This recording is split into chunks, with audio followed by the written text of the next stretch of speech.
ఉండమ్మా అంటే రండి క్లియర్గా ఉండండి. భాగ్యలక్ష్మి ఎవరమ్మా? పెండ్యాల లక్ష్మి.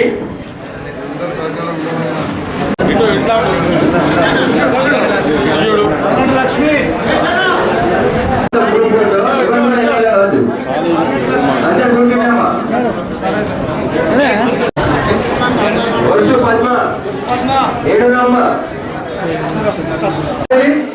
మనం కార్యక్రమాన్ని విజయవంతం చేసుకున్నాము. అందరు కూడా కుర్చీలలో కూర్చోవలసిందిగా అందరు కూడా విజ్ఞప్తి చేస్తున్నాము. దయచేసి గెలిచిన నేను ఈరోజు వివిధ అభివృద్ధి పల్లెదారులు కావచ్చు సంబంధించి మన జైత్యాల పట్టణానికి సంబంధించిన మీరందరూ కూడా కుటుంబంతో వెళ్ళి అక్కడ నిరంతరం ప్రజల్లో ఉండే విధంగా గౌరవ ముఖ్యమంత్రి గారు ఎన్నో కార్యక్రమాలు చేపట్టారు. ఇవాళ ఎన్ని కార్యక్రమాలు జరుగుతున్నాయంటే మీరు చూస్తున్నారు. ఇలా కళ్యాణ లక్ష్మి ఇస్తున్నారు ఇప్పుడు చెక్కు, కానీ కళ్యాణ లక్ష్మి చెక్కు రాగానే కాదు, మీరు బిడ్డ పెళ్లి కాలగడి అల్లుడి కాలగడి పంపాక నేను కూడా బిడ్డ దగ్గర చేసిన మనలో ఉంటుంది. మీరేమనుకుంటారు? నా బిడ్డ గర్భవతి కావాలి, ఆరోగ్యంగా ఉండాలనుకుంటారు.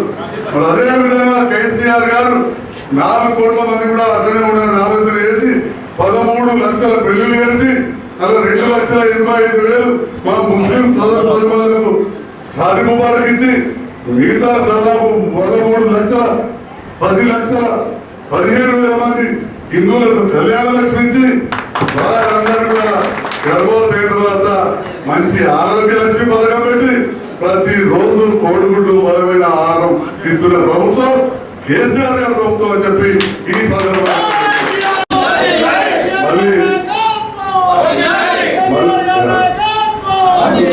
మళ్ళీ నిన్నే పోటీ చేయమన్నారు.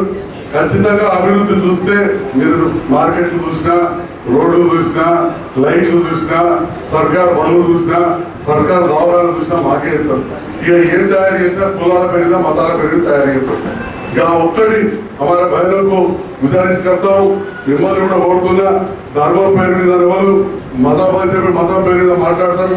నాకు అందరూ సమానమే, మనం అందరూ కలిసి ఉండాలి.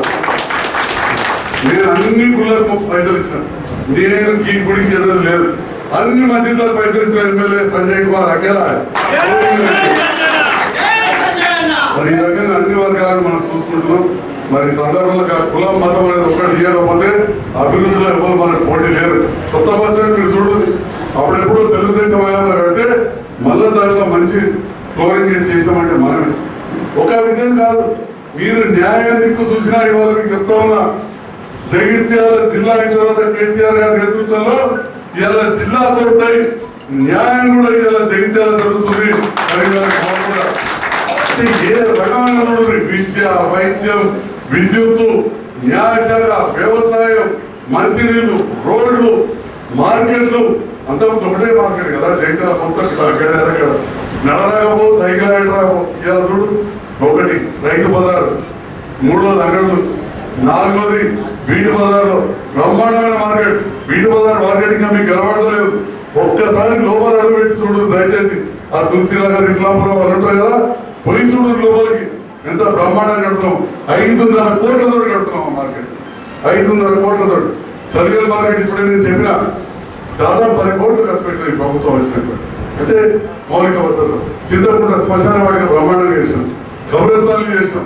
కొన్ని కబ్రస్థానాలు 10 గంటలు మమ్మల్ని పనిచేయిస్తలేదు. ఈ శ్మశాన వాడిగా కూడా కొద్దిగా సిమెంట్ వేస్తే బ్రహ్మాండంగా ఉంటుంది. మీరు చూసింది అంటే ఏదైనా కానీ ఒక ప్రణాళికబద్ధంగా ఈ ప్రభుత్వం చేస్తుంది. దాంట్లో మేము భాగస్వామ్యం. దాంతో పాటు భారతదేశంలో ఎక్కడన్నా ఈ కళ్యాణ లక్ష్మి పథకం ఉన్నది అడుగు ఎక్కడన్నా భారతదేశంలో లేదు. ఇక అందరూ బట్టి ముచ్చట్టు మాట్లాడుతూ ఉంటారు. కళ్యాణ లక్ష్మి పథకం ఇవాళ ఒక్కరోజు ఎంతమందికి అసెంబ్లీ 153 మందికి 1,60,00,000 53,17,745 రూపాయలు ఇస్తున్నాం. ఎన్నడన్నా కోట్లు మంచం కింద ఒక్క జగిత్యాల పట్టణంలో మనం దాదాపు 5,000 మందికి ఇచ్చుకున్నాం. మన నియోజకవర్గంలో గ్రామాలు కలిపితే 12,000 దాటిపోయినాయి.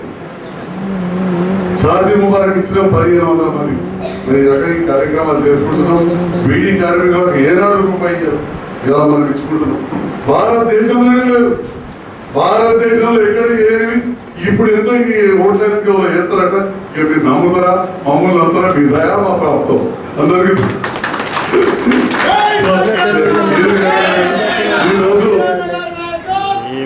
ఈరోజు ఈ కార్యక్రమానికి వచ్చి ఈ చెక్కలు అందుకోబోతున్న మా ఆడబిడ్డలకు, తల్లిదండ్రులకు అందరు కూడా మరొకసారి శుభాకాంక్షలు.